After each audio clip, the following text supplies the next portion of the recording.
Hello guys, welcome back to my channel. Please don't forget to like and subscribe.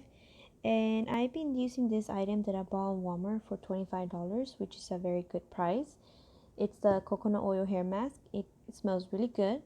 My hair is very dry and very damaged. As you can see, this item hydrates, moisturizes, and repair.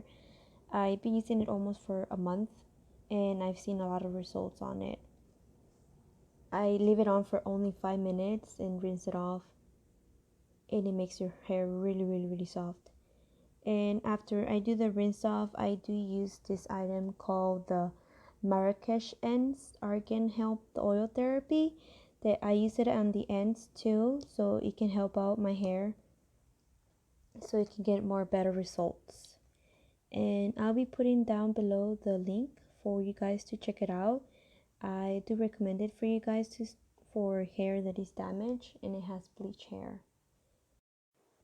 Another thing that I like about this item, that it treats the split ends, it tames the dryness and the frizzy hair too, and it gives you a very good shine. Oh, and I forgot that the coconut oil smells super good. It leaves the smell really good on your hair.